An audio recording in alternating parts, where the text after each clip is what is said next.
Hey, what's up, guys?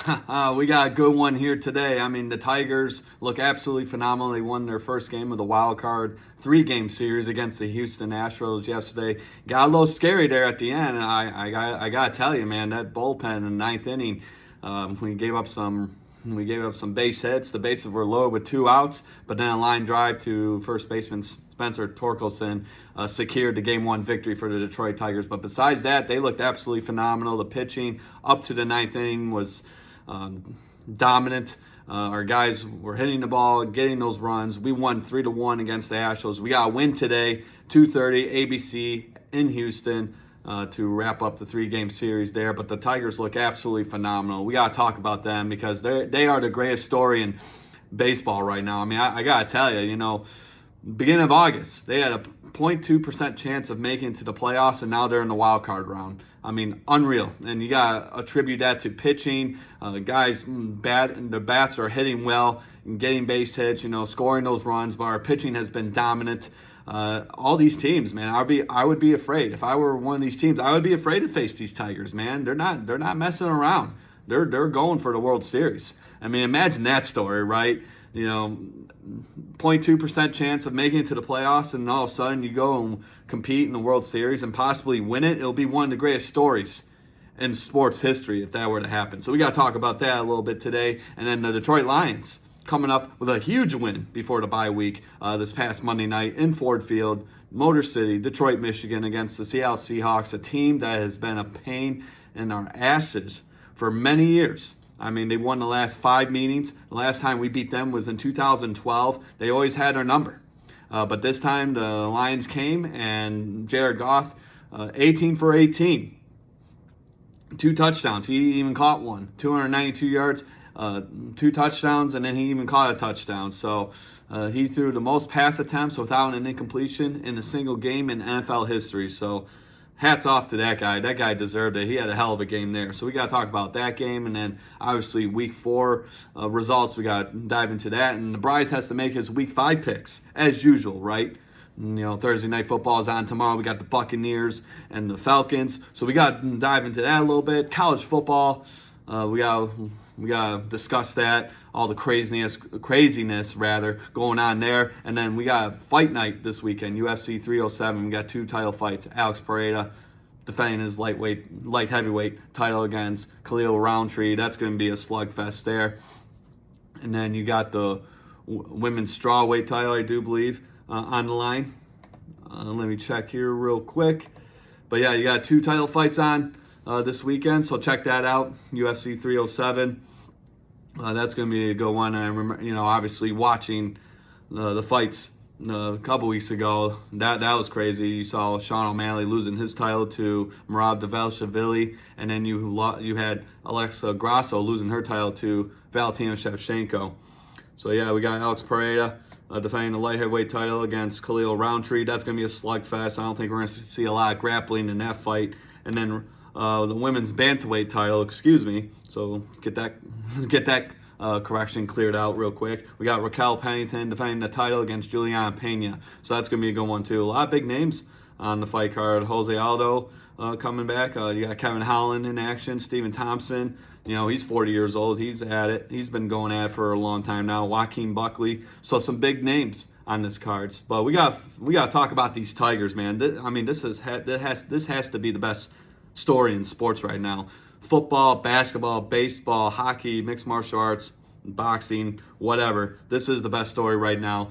I don't care if you're a Tigers fan, a baseball fan. I don't care who you are. I don't care, what sport you watch or which team you root for. The Tigers, this run that they have right now, absolutely phenomenal. 0.2% chance in mid-August of them going to the playoffs. That's what their chances were in mid-August. Since then, they had the best record going into the postseason. They won 31 out of 42 games, so that's absolutely phenomenal. And like I said earlier, you have to attribute that to pitching. Tarek Skubal, he was on the mound yesterday, absolutely phenomenal. He's our ace. He really is. That guy is lights out. The rest of our bullpen was really good until the 9th inning when we almost gave up the game. Bases loaded with 2 outs, and we were up 3-1. So that could have gone That could have gone a lot worse than it did, but thank God we won. We beat the Astros 3-1. You know, the Astros just couldn't hit, man. I was watching the game yesterday. They just couldn't hit. Our pitching dominated their hitting. And we were just striking out guys, you know, ground balls, flyouts, whatever the case may be. Our pitching came and dominated that game. Absolutely dominated. The Astros couldn't do anything. So the Tigers, you know, I watched like 2 games at the beginning of the year, and I just said, man, this team is awful. Like, who's going to watch the Detroit Tigers this year, right? But now here we are, going in October now. I can't believe it's already October, and we're seeing the Tigers. You know, they're one win away from going to the ALDS, excuse me, to face the Cleveland Guardians, right? They got a win today, 2:30 ABC in Houston. Houston's thinking about it, you know, thinking about tying the game. Obviously, they had so many chances yesterday, especially that 9th inning. You had bases loaded with 2 outs, couldn't get a run in. And even with Detroit, you know, in the later innings, like the 6th, 7th, 8th inning, we had guys in scoring position, and we couldn't bring those guys home. So that worries me a little bit. They got to clean that up today. You got to get those guys home, man, especially when they're in scoring position. This is the playoffs now. This ain't regular season anymore. This is wild card. You know, whoever wins the 3-game series moves on to the ALDS against the Cleveland Guardians.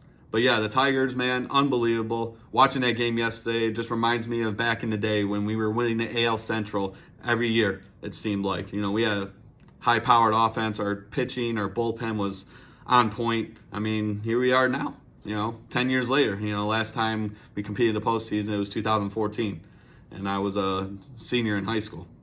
So now 2024, here we are again, dominant pitching, right? Our offense is good, but now it seems like we got a lot of young players.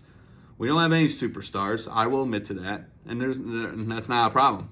You win games, you go out there, you pitch, you dominate, and then on the offensive side, hit the ball, make contact, get on base, score those runs. That's all that matters. You don't have to have superstars. It's okay we don't have a Shohei Ohtani, right? I don't mind that. We don't have a Mookie Betts. That's fine. I don't care.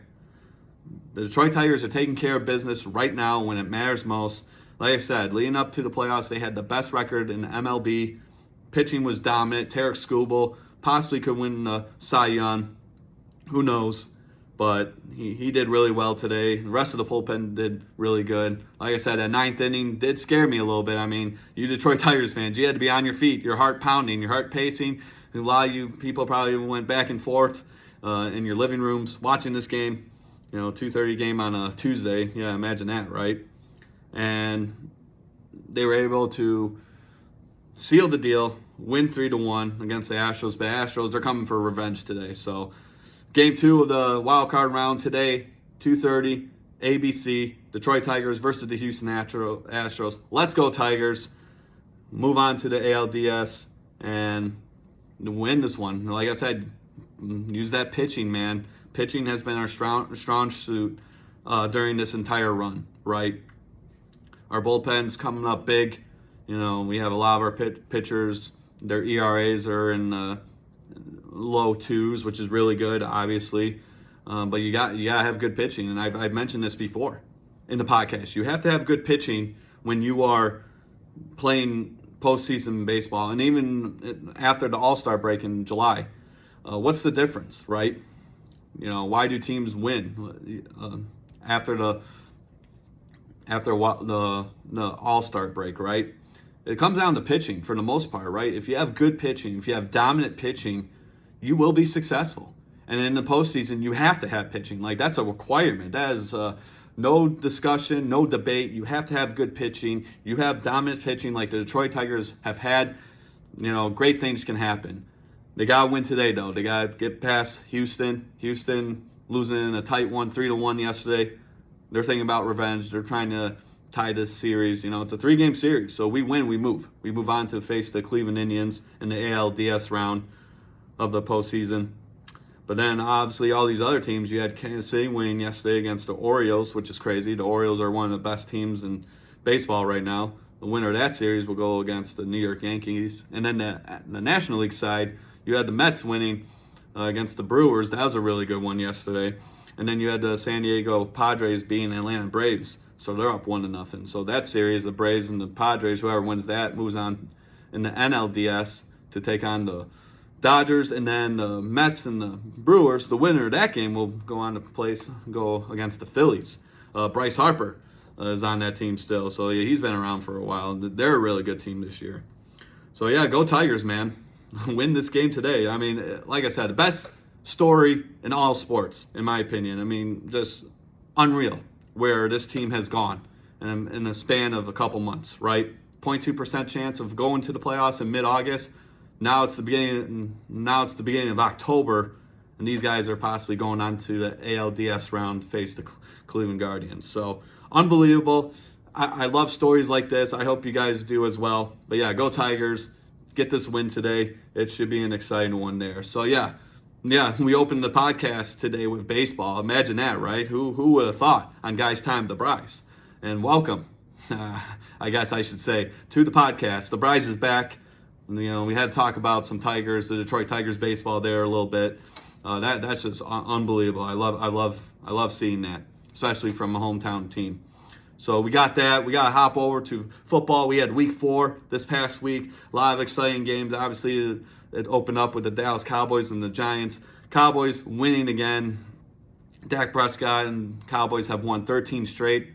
I think that's tied for the longest winning streak against one team in NFL history. So the Cowboys, Dak Prescott, they own the Giants. Giants just cannot win against these guys, especially when Dak Prescott is the starting quarterback. 13 straight wins. Giants, this is a division game. You gotta get it together, man. You got another opportunity later down the line. Obviously, you guys will meet again. You gotta win that game. You gotta split the series at least. You can't get swept by these guys. But ever since Dak Prescott has entered the league, he lost twice during his rookie season, but since then, on an absolute tear. 13 straight wins. Cowboys own the Giants. I don't care if you're a Giants fan. I don't care if you're a Dallas Cowboys fans. It's the truth. Cowboys own the Giants.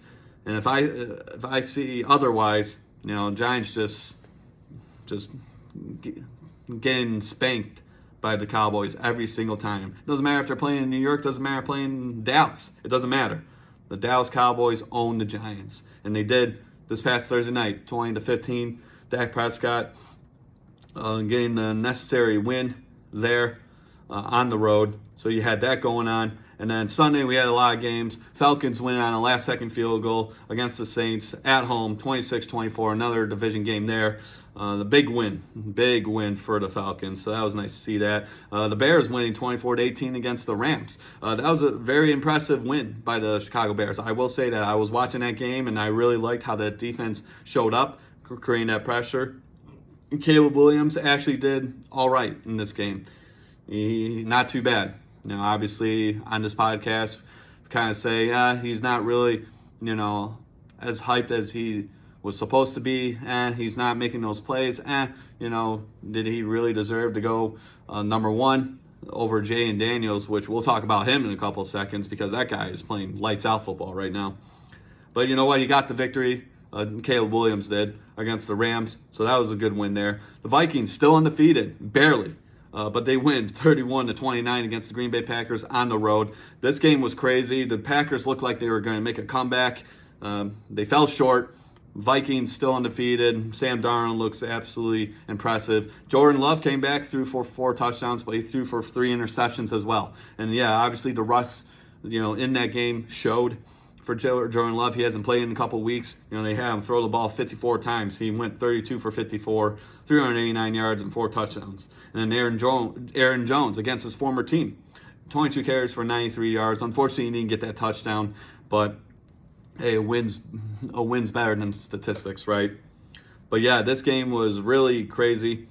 They were up 28-0 at one point in the Vikings over the Packers. So for them to let that lead slide, kind of concerning a little bit.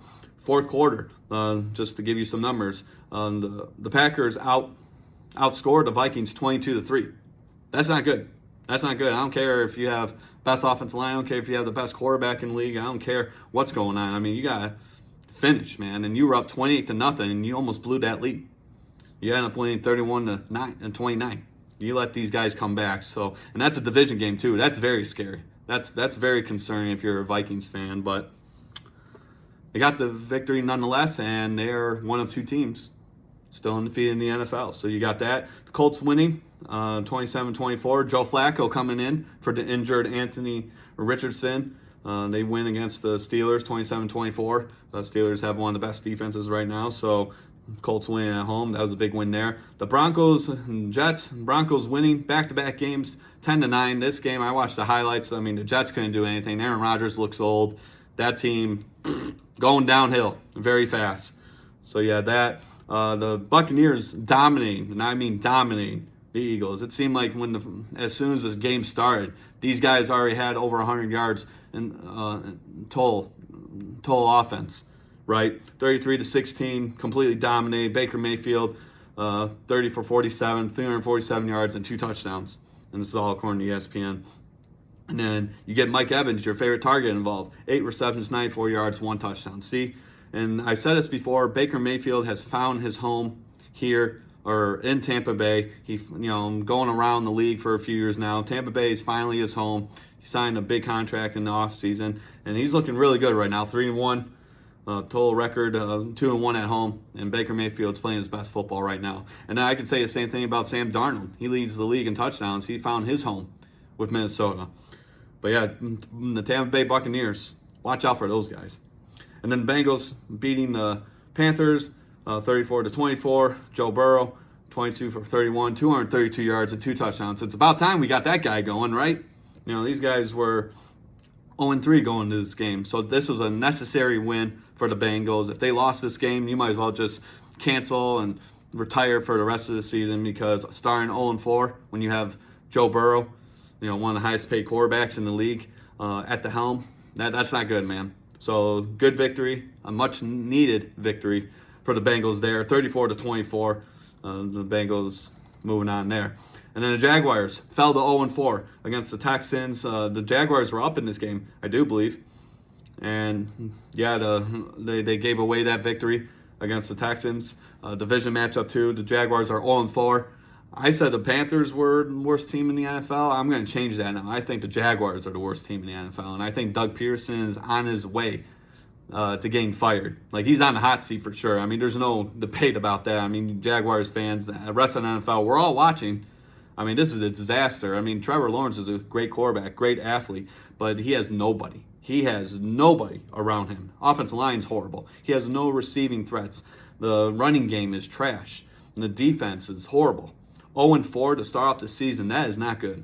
That is not good. So within the next couple of weeks, expect someone getting fired. And I believe it would be Doug Peterson, because how can you lead this team who has a star quarterback, Trevor Lawrence? I mean, he's a national champion in college, great athlete, and these guys start 0-4. Are you kidding me?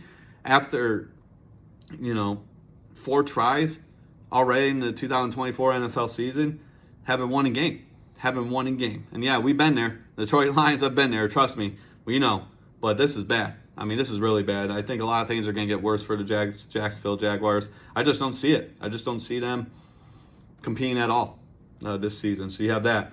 The Commanders dominating the Cardinals, 42-14. Jay Daniels, 26 for 30, 233 yards, 1 touchdown. Another dominant game by the Commanders where they score 30-plus points. Obviously, the Monday night game a couple weeks ago against the Bengals, they scored 38. Now they scored 42. So Jay Daniels, man, where did this guy come from, right? Second overall pick in this year's draft, right behind Caleb Williams. They're 3-1 right now, 2-1 on the road. That's really good. If you can win games on the road as a rookie quarterback, you're doing something right. You're looking pretty damn good. And Jay Daniels looks absolutely phenomenal. Like I said, the Commanders, where did these guys come from, right? I mean, we haven't heard anything good about this franchise in a long time. And then that goes up to the former ownership, Dan Snyder, one of the worst owners in sports, in professional sports. But he's no longer there. He's gone. They kicked him out. Maybe that's it. Maybe we just need a change in ownership, right? I mean, here we are. 42 points, and then you scored 38 on Monday Night Football a couple weeks ago. The Commanders are going places, man. I like that. I like what I'm seeing from Jay Daniels and that team. So you have that. The 49ers winning against the Patriots, 30-13. Patriots just struggling there. You got the Raiders 20-16 victory over the Browns. Devontae Adams might be leaving the Raiders. Where is he going to end up? If that's the case, does he go to the Jets? Does he go to the Saints? Now, those are the hot spots right now, according to ESPN.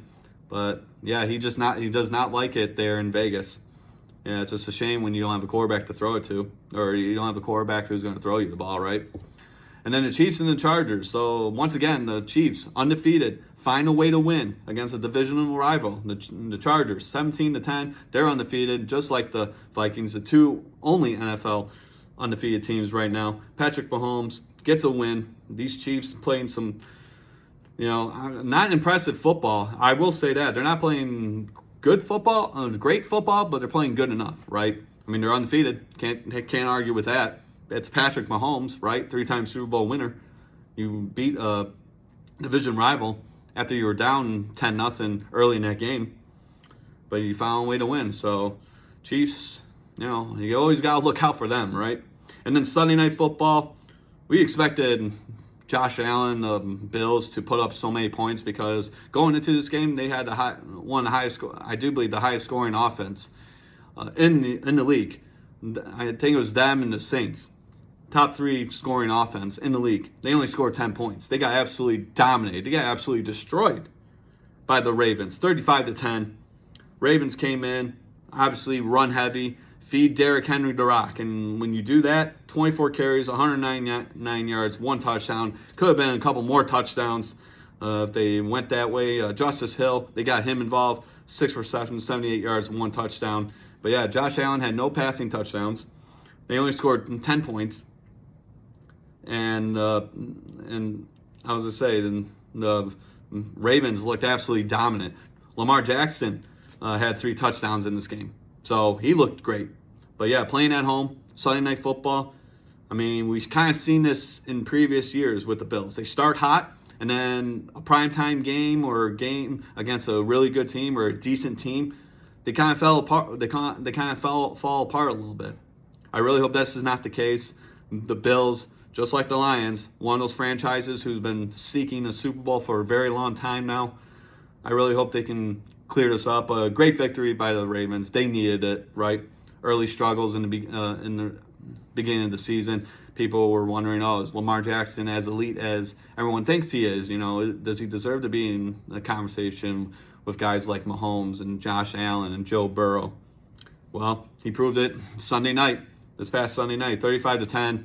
Dominant victory for the Ravens. The Bills didn't show up. They looked absolutely horrible. That defense looked tired, looked gassed. That offense couldn't do anything. I mean, the Baltimore Ravens defense just dominated in all phases of that game. So, big victory for the Vikings there. And then 2 Monday Night Football games, again, just like a couple weeks ago. The Titans and the Dolphins, I watched this for a little bit. Titans end up winning 31-12. Like I said, the Dolphins, probably second worst team in the NFL right now. I tell you what, it's Jaguars, Dolphins, and Panthers, in my opinion. Because Dolphins, they have nobody. You have Tyreek Hill throwing another temper tantrum, another episode of wide receiver divas on the podcast, another temper tantrum by Tyreek Hill.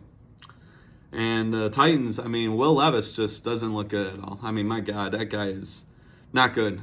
I think they got rid of the wrong guy. The Titans, I said this last week, they got rid of Malik Willis. They should have got rid of Will Levis because that guy is just bad. He is bad. He is not looking good at all. Good God, man. He can't even make throws. He can't even make simple throws down the field.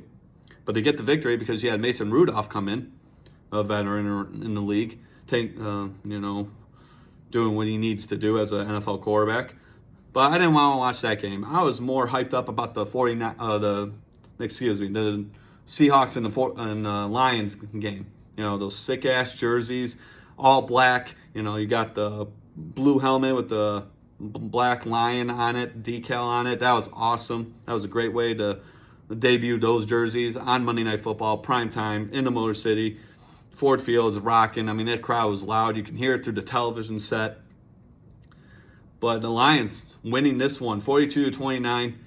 I love what they were doing. Jared Goff, 18 for 18. I guess a perfect game, right? We're talking baseball terms.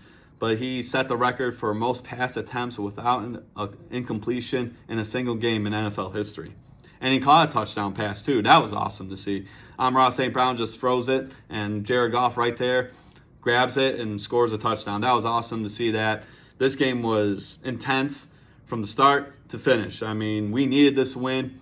Seattle Seahawks had our number. They've been a thorn in our ass for so many years. Last time we beat them was in 2012. They had a 5-game winning streak against the Lions coming into this game, and we were able to get the victory before the bye week. Obviously, the bye week for us occurring this week, so that's good. We need guys to rest. You know, we had some guys missing in this game. Brian Branch and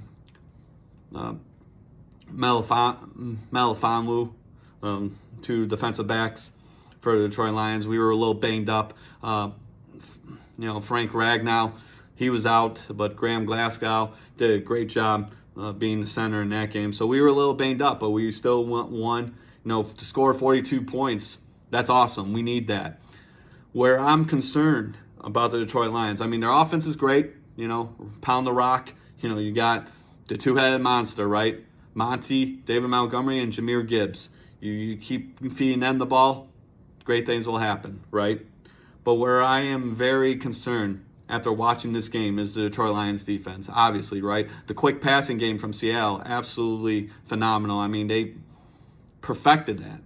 I mean, 1-2, Geno Smith, he takes a snap, 1, 2, 3, bam. 2 seconds, bam. 1 second, bam, bam, bam, bam. Our defensive backs couldn't hold up. And thank God we scored, 30-plus points at that point, because if we were down, we would have been screwed. We would have been in serious trouble if that was the case. But Geno Smith, 38 for 56. He threw for 56 times. Jesus. I mean, I know it's a pass-happy league nowadays, right? But 56 times, my God. I mean, dude, he had to be sore. And he only got sacked a couple times, but man, dude, they obviously had a game plan, doing the quick passes. And you saw that in the first half. Not a whole lot with the running game, but then you got Kenneth Walker involved. In the second half, it was a completely different ball game for Seattle. So yeah, 395 yards at the passing that the Lions gave up. Kenneth Walker had 3 rushing touchdowns in that game. Kenneth Walker is a beast. He's kicked our ass every single time he played us. He's played us ever since he entered the league. That guy's a bull, man. He really is. But thank God we were able to score touchdowns. Jahmyr Gibbs had a couple touchdowns, had a couple rushing touchdowns. Jared Goff caught a touchdown. That was awesome to see that. Jared Goff himself had 2 passing touchdowns. One to Amon-Ra St. Brown, and another one I do believe was to Jameson Williams on that long pass in the third quarter. But, dude, this game was awesome, man. I mean, Monday Night Football, who would have thought the Lions would be competing on this night? But the league's looking at us now, saying, hey, we're a legit team. But, like I said, what concerns me and what they need to clean up during the bye week as soon as possible is that defense. Because to give up that many yards passing, to not really not having difficulty stopping the running game. Too many holding calls, too. I mean, we had 12 penalties. We need to clear that up, too. We don't need that many penalties in a game, right? I mean, we had 12 penalties for over 100 yards, and we still won 42-29. But we got to clean the penalties up. 9 of those 12 penalties were on defense. Terrion Arnold, the rookie defensive back, he had 3 of them on his own. And then Carlton Davis, he had 3 holding penalties as well, or 3 holding and pass interference calls, whatever the case may be. But that needs to get cleaned up real quick. So everyone wants to talk about the offense of the Detroit Lions. Yeah, it's great. It's fun to watch. These guys put points up. The offensive line is one of the best, if not the best offensive line in the NFL right now. And it's fun to watch that offense. But that defense needs to wake up. We need to start creating pressure. We need to stop the run. We need to get those 3 and outs. We got to stop the short passing game. I mean, Geno Smith had a field day. He torched us in that game. But like I said, thank God we were up big. Or else we would have been toast if it was the other way around. But nonetheless, I'll take the victory going into the bye week. I said it last week on the podcast. We needed the victory really bad going to week 5 for the bye week. We got the victory, 42-29. Thank God we finally, after all this time, after all these years, we finally beat those damn Seahawks. Rest, boys. Get healthy. Clean up on the defensive side. Can't let those short passes, hurt us. I mean, because after the bye week, we're at Dallas. We're at Minnesota. Those are not going to be easy games. I believe the Lions will beat the Dallas Cowboys on the road. But you never know, right? It's the NFL. But then Minnesota, that scares me. That's a division matchup. They're playing good football right now. Really good football. Sam Darnold looks like an absolute stud. After all those years bouncing around. People thought he was out. People thought he was done. He's out of the NFL. But now he's found his home with Minnesota, and he looks absolutely phenomenal. So rest easy. Lions, get healthy. Clean up some stuff. Get rid of those penalties. Got clean up on the defensive side. Offense, I'm not too worried about, but the defense needs to get fixed as soon as possible. So enjoy the bye week, boys. You guys deserve it. But yeah, that was week 4, a very entertaining and exciting week 4. But now we got to hop over to week 5. The Bryce, as always, here on the podcast, has to make his picks for week 5. So we will open up week 5 tomorrow night, Thursday Night Football on Amazon Prime. We got the Tampa Bay Buccaneers going up against the Atlanta Falcons, another division matchup, playing in Atlanta. I looked at this one. Baker Mayfield, he has 984 yards passing, 4th in the NFL. He has 8 touchdowns, which is 2nd behind Sam Darnold, who has 11.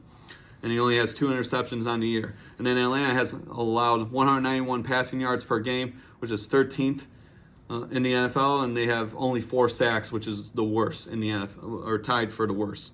Or it is the worst in the NFL. So they don't create a lot of pass rush. They don't get a lot of, sacks. And Tampa Bay's offensive line is pretty good. They are pretty good. So in this game, I got Tampa Bay winning this one. I like what Baker Mayfield's doing. I believe he continues that success going into Atlanta tomorrow night. Division matchup, 8:15 p.m. on Prime Video. Tampa Bay is going to win against the Falcons. So I got the Tampa Bay Buccaneers winning that one. You got the New York, and then Sunday, obviously. You got the Sunday slate of games. You got the New York Jets traveling to Minnesota. So Minnesota, obviously, they have 17 sacks, which is the best in the NFL. And yeah, I didn't mention that, but Minnesota's defense is looking pretty good too. Their offense is great, but their defense is looking good too. Lions need to get to that point, but we'll talk about that a little later. But yeah, Minnesota has 17 sacks. It's the best in the NFL right now. They have top 4. They're top 4 in scoring, 29 points per game, right behind New Orleans, Buffalo, and Washington.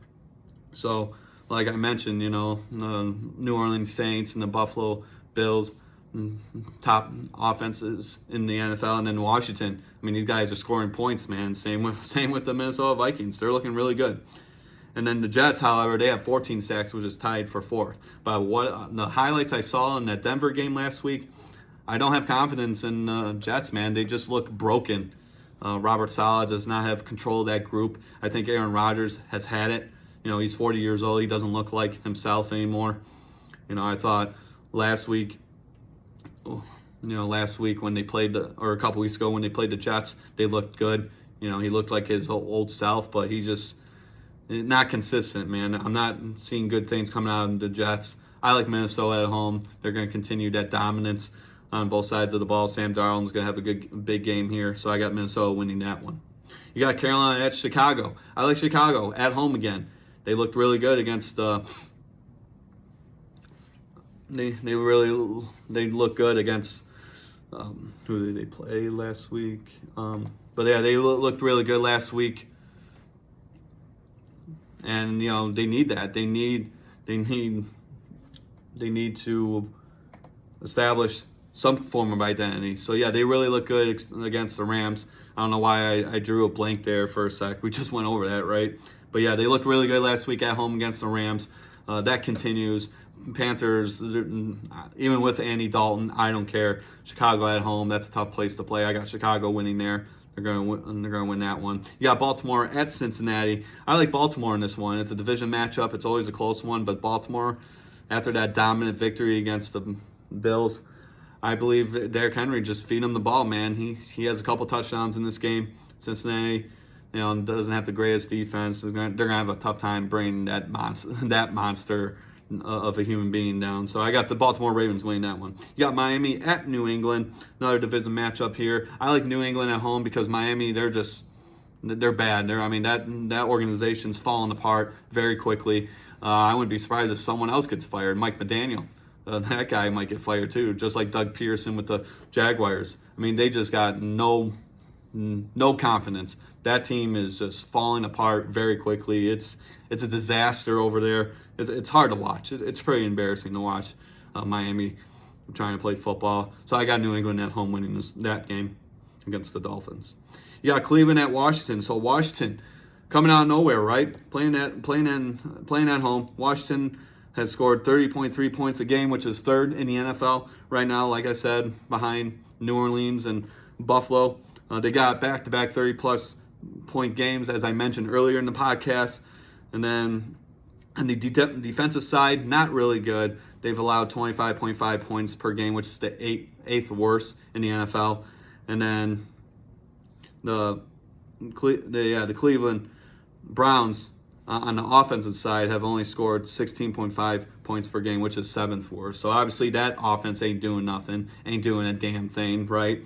But the Washington Commanders, they're scoring left and right. Jane Daniels, what I'm seeing out of that guy, absolutely phenomenal. Terry McLaurin, his favorite target, just keep feeding him the ball. Get Austin Eckler involved. Get all these guys involved. I like what I'm seeing from Jane Daniels, and for that reason, I got Washington over Cleveland. I like the Washington Commanders in this one. So you got that, Washington over the Cleveland Browns. And so you have that one. So you got Indianapolis. You got the Colts and the Jacksonville Jaguars. Colts are going to win this one. I don't care who's quarterback. Put Joe Flacco in. Obviously that guy, when he comes in relief, he finds a way to win games. He did it with the Jets a couple years ago. He did it with the Browns last year, a couple years ago. Now he's with the Colts. He's a journeyman. He knows how to win games. He won a damn Super Bowl, many years ago. So he's going to win this one. The Colts are going to win against Jacksonville because they got nobody. That team is just going downhill. It's sad to watch that. It makes me vomit almost. But yeah, that is just a bad franchise, and it's just a shame because you have talent on that team, right? Trevor Lawrence, it starts at the quarterback. But when you don't really have good management, the ownership's kind of questionable. You're not really set up for success. So Colts are going to win that one against Jacksonville. Jacksonville is horrible right now. Like I said, the worst team in the NFL. You got Buffalo at Houston. So Buffalo, they got to really bounce back from that crap show, that embarrassing loss against the Ravens on Sunday Night Football. Primetime game, man. You can't be losing 35-10. So Buffalo, one of the top scoring offenses, going up against Houston, who has a pretty good defense, playing at home. I'm going to go with Buffalo in this one. I think they bounce back. I think they have the big game. I think, that 35-10 pounding, that absolute beating by the Ravens is, just one of those games where we weren't our best. So Buffalo bounces back this week. I think they will beat the Houston Texans. So I got Buffalo over Houston. You got the Vegas Raiders against the Denver Broncos. A lot of turmoil going on with Vegas. I don't really like what's going on with the whole Devontae Adams situation. Not a lot of team morale going on. Denver playing at home. They're playing good football. They have one of the top defenses too. I think people are sleeping on them because, you have Bo Nix as your quarterback. Really not a marketable team like they used to back in the day when you had Peyton Manning and, all those other quarterbacks even way back in the day, John Elway. But their defense is good.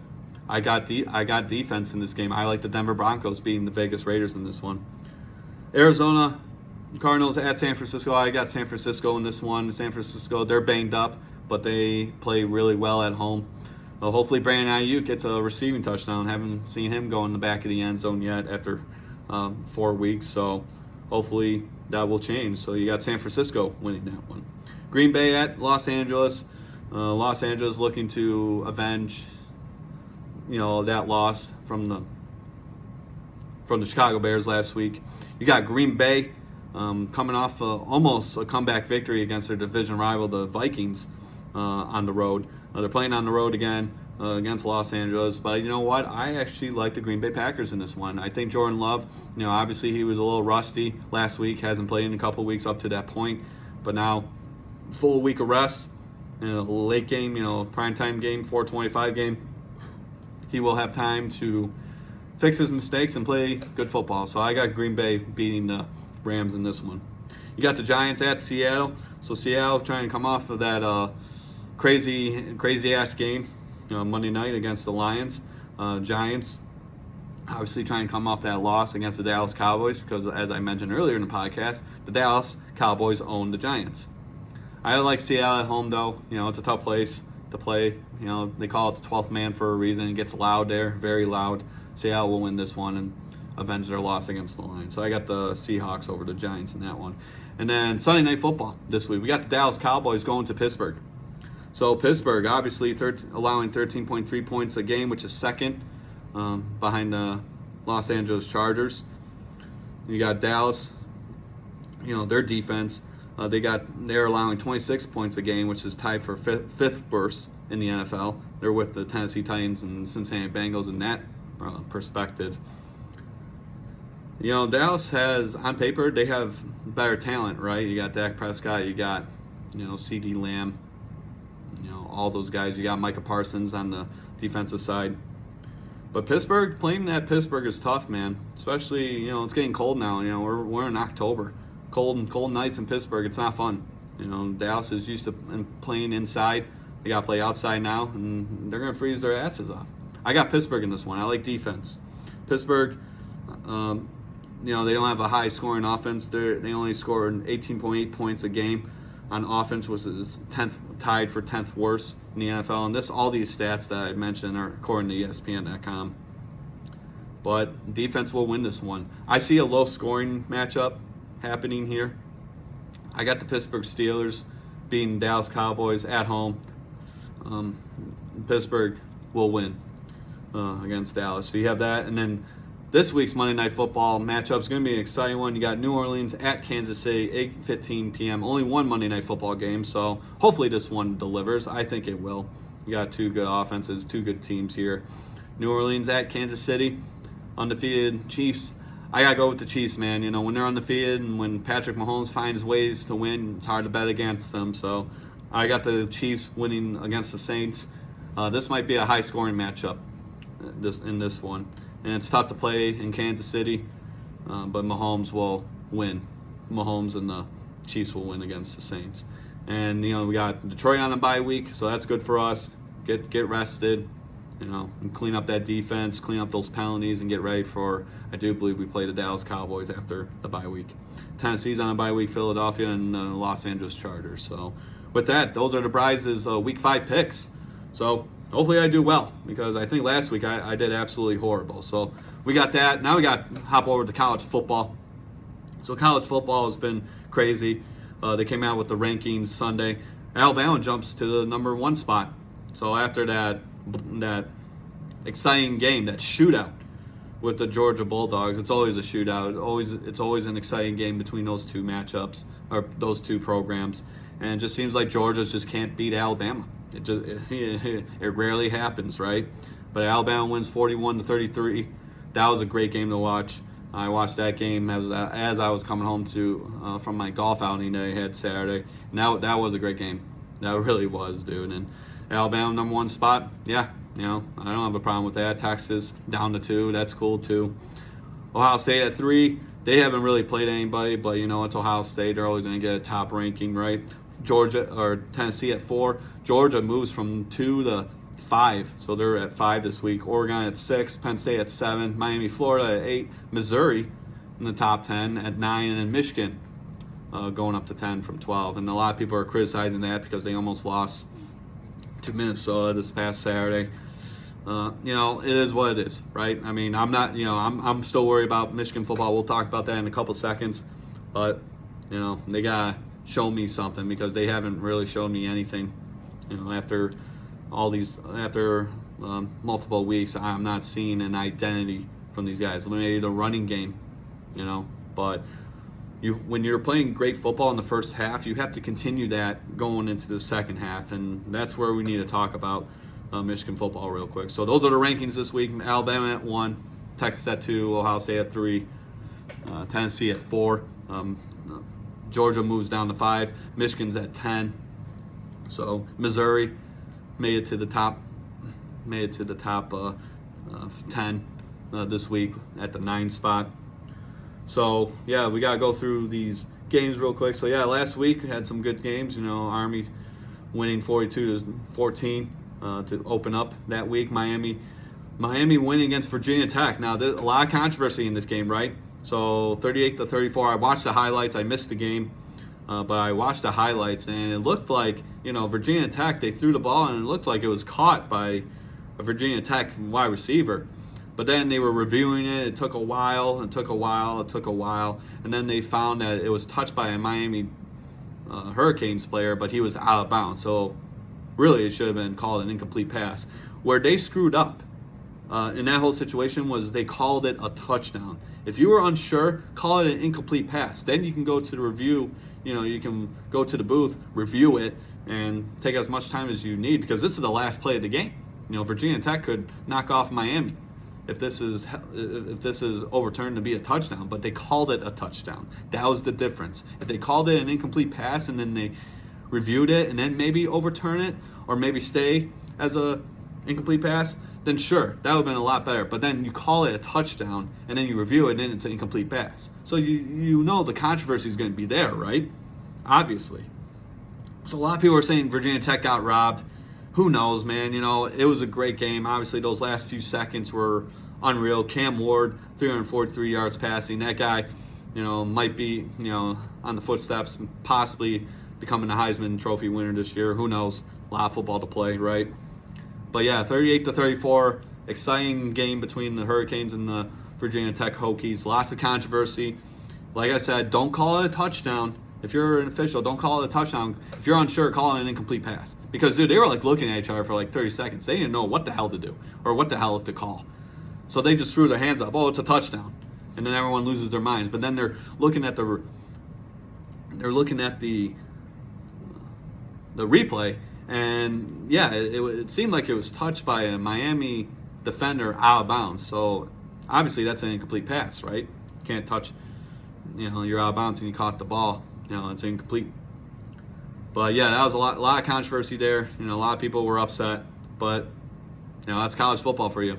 But yeah, down the line in future games, if you're unsure in that situation, don't call it a touchdown. Call it an incomplete pass. Go to the booth, check it out, and then make your determination. But that was the whole difference there. They called it a touchdown as it was happening, right? After looking at each other for 30 seconds, they didn't know what the hell to do. They didn't know what the hell to call. It was unreal. But yeah, what a good way to start off that week for college football, right? So you had that Miami beating Virginia Tech in the shootout there, 38-34.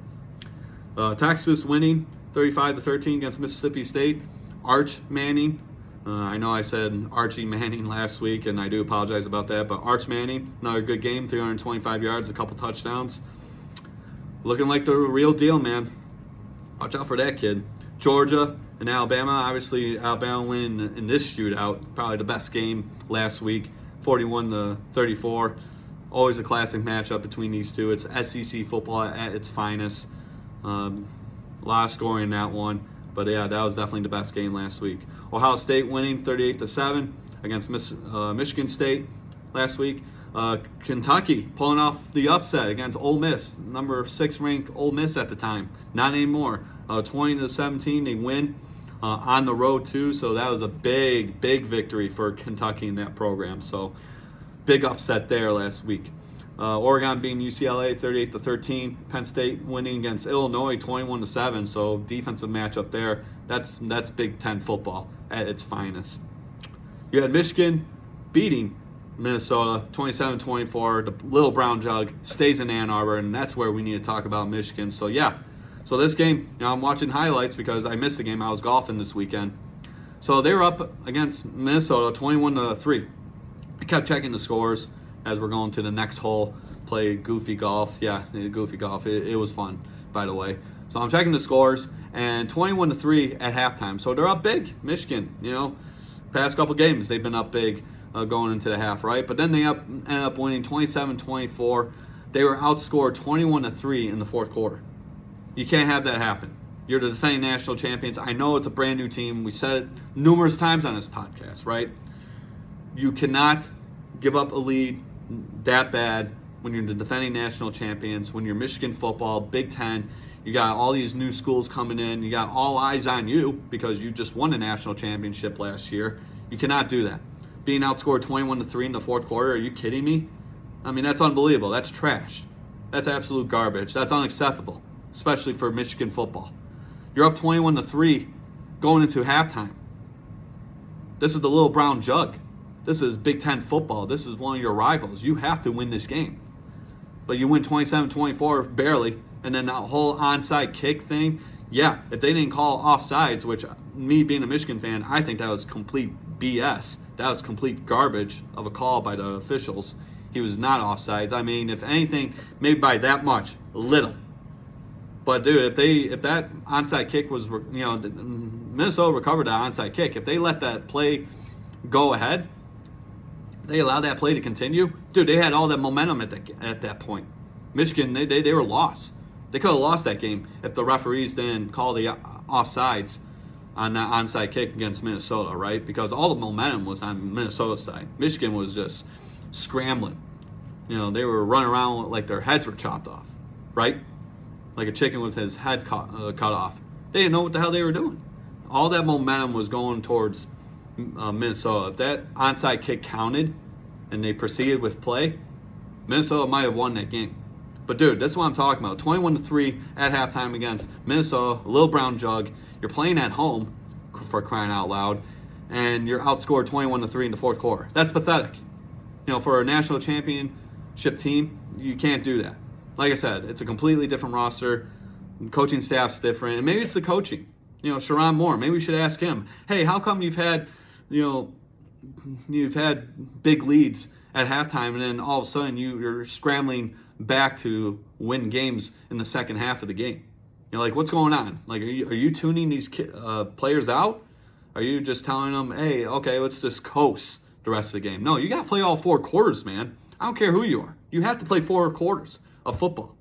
I mean, this is really, really frustrating, man, because now down the line, when we face teams like Oregon in November, when we play Michigan State in a couple of weeks, that's a rivalry game. They're always going to bring their best. I don't care who they are. Forget about 49-0 last year. It's Michigan State, and they're actually looking pretty good. I know they're coming off of back-to-back losses, but I mean, they played Ohio State, and then they're playing a decent Boston College team in Boston College. So, this is really frustrating for me. So, yeah, you got Oregon, you got Michigan State. And then Indiana is undefeated for the first time in forever since the 60s, right? They're looking really good. Again, they haven't really played anybody, but it's Indiana. And in series past, if you watch those games, Michigan and Indiana, they've given us a hard time. Whether we're playing in Indiana or we're playing at the Big House, they've given us a hard time. And they're 5-0 this year. So you have to wonder, we played them. And then obviously we got the game, Ohio State, at the end of the year. We can't be playing like this, dude. If we're up big at halftime, we got to continue that down the road. We can't be scrambling like this. And like I saw in the highlights with Minnesota, we can't be doing that. Unacceptable. So you had that. And then a couple weeks ago, you had USC, right? We're up 14-3. Defensive battle, we looked absolutely phenomenal in the first half. And then we win 27-24 again, but we're outscored 14-6 in the third quarter. And it was a completely different game. USC had our number in the second half. We had their number in the first half, and then they had our number in the second half. You can't do that. And both these games are on home turf. You can't do that. I don't care who you are. You cannot allow that to happen. That's unacceptable. And then Arkansas, you're up 21-3 against Arkansas. Should have been 35-0, right? Arkansas State, right? You win 18-28, right? 3 interceptions by Davis Warren, who's no longer the starting quarterback, thank God. But you can't do that. Arkansas State, that should have been easily a 56-0 game. Ohio State's blowing out nobodies. Oregon's blowing out nobodies. What's our excuse, right? And then our first game of the season against Fresno State, we struggled against those guys.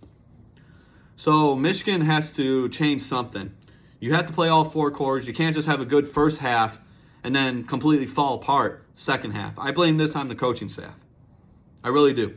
Because you coach these kids to play football for all 4 quarters.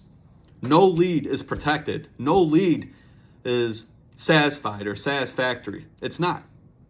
You have to play all 4 quarters. You have to dominate.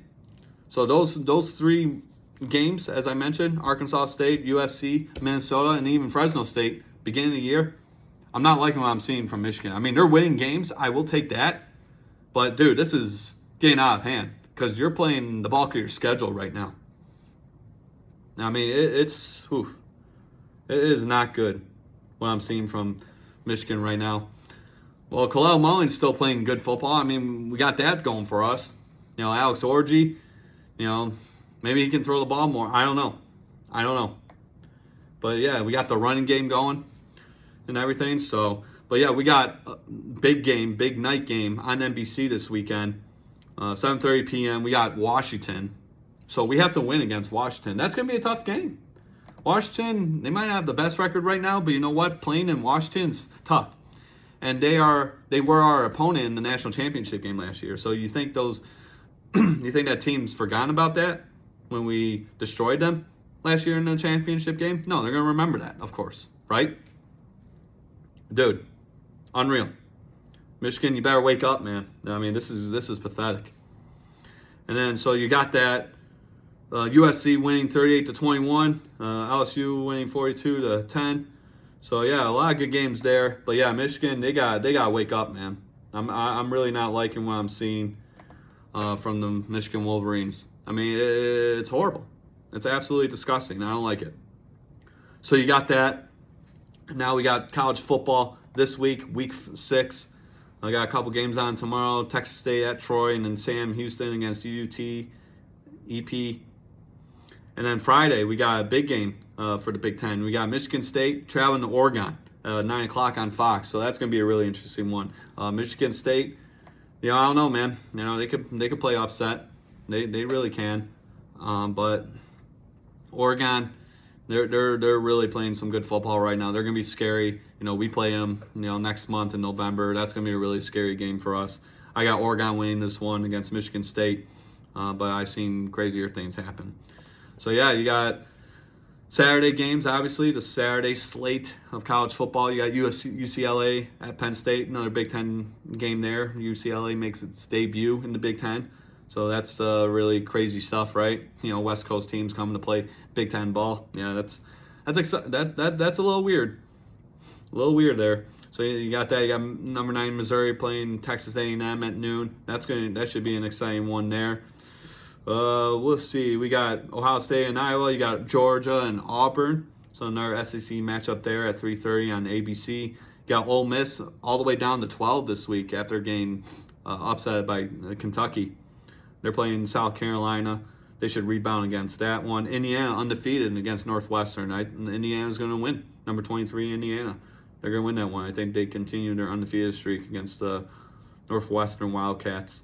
Clemson at Florida State. Clemson's going to win that one because Florida State, we don't need to talk about them. They're done. That coach is gone.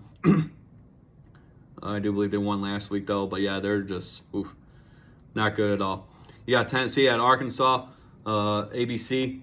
So it looks like that's going to be the night game on ABC with Chris Fowler and Kurt Herbstreit. And then you got Michigan at Washington, as I mentioned. This game is going to be – this is a must-win for Michigan.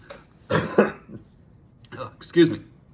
This is a must-win for Michigan. They have to win this one. They have to take care of business. They have to beat Washington on the road. This is going to be a tough game for the Wolverines, but I will take the Wolverines. If they're up big, they have to continue that because they allow Washington to come back in this game, whether they're up or whatever the situation is. It's not going to look good for Michigan. It really isn't. So Michigan, wake your asses up. Take care. Do what you have to do. Go into Washington and get the victory. That's it. It's not going to be easy. I can argue this might be the toughest game so far on our schedule this year because we're playing at Washington. They were our opponent last year in the national championship game. So, yeah, go in there and win. That's all I gotta say. And don't get relaxed. Don't be complacent. Play all 4 quarters of football, run the ball, get Khalil Mellings involved, get Donovan Edwards involved. Alex Orji needs to throw the football. He needs to, because he's going to get exposed if he doesn't. So if I'm Michigan, I'm throwing the kitchen sink at these guys. Screw it, right? New month. Our first road game this year. Washington remembers that we kicked their ass last year in the national championship game. They're coming for revenge. So I got Michigan winning this one, but it's gonna be a tough battle for the Wolverines. So you got USC at Minnesota, so another Big Ten matchup there. UCF at Florida. Miami, number 8 Miami playing California, 10:30 p.m. late game on the West Coast. You gotta love it. And yeah, that's really pretty much it for the main games this week for college football. So we got that.